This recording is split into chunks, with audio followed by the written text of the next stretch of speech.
Salut tout le monde, c'est Yann pour une nouvelle vidéo. Dans la dernière vidéo, j'avais dit qu'on allait se concentrer sur la création de jeux.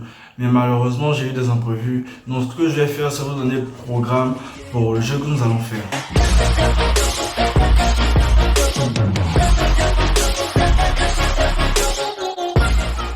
Ce que nous allons faire dans les prochaines vidéos, c'est la création d'un jeu de plateforme basique.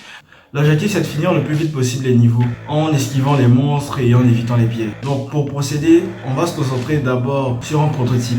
Ce qu'on va faire, c'est créer tous les éléments que nous allons utiliser dans le jeu dans un premier temps et ensuite ajouter la lumière, les matériaux et les textures que nous allons utiliser pour les différents environnements. Donc j'ai divisé le programme en 6 vidéos. La première vidéo va se concentrer sur la création du personnage, sur la physique du personnage, sur ses animations, ainsi que sur la mise en place de ses points de vie, de ses points d'attaque, etc., etc.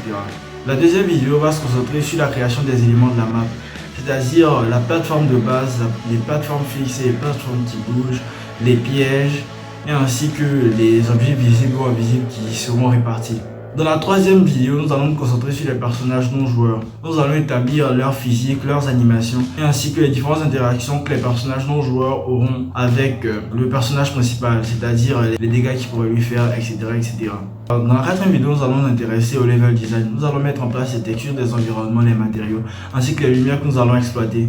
Et dans la cinquième vidéo, nous allons nous concentrer sur les menus du jeu et toute information qui doit être disponible dans le jeu. Dans la sixième et dernière vidéo, on va se concentrer sur la création du jeu en elle-même. Nous allons faire les niveaux 1, 2 et 3 et vous aurez la liberté d'en faire plus selon vos convenances. Pour ce qui est de l'éditeur de jeu que nous allons utiliser, nous allons d'abord faire le prototype avec Unreal Engine et Unity.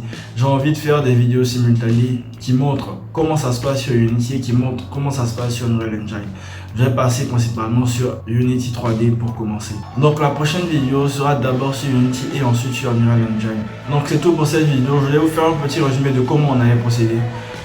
N'hésitez pas à télécharger dès maintenant Unreal Engine et Unity pour vous familiariser avec les différents logiciels.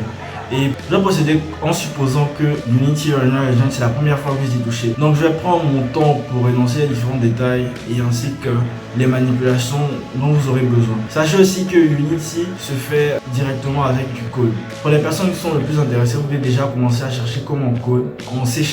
Et pour Unity et pour Unreal Engine, la mise en place de la physique et des interactions se fait à partir d'un système de blueprint dont nous parlerons beaucoup plus dans la vidéo qui va. Merci d'avoir regardé la vidéo. N'hésitez pas à la partager pour les personnes qui sont intéressées comme moi par le développement de jeux. N'hésitez pas non plus à liker la vidéo, à vous abonner. Et on se reverra dans 2 semaines pour la prochaine vidéo dans laquelle nous commencerons directement la création du personnage et de ses animations.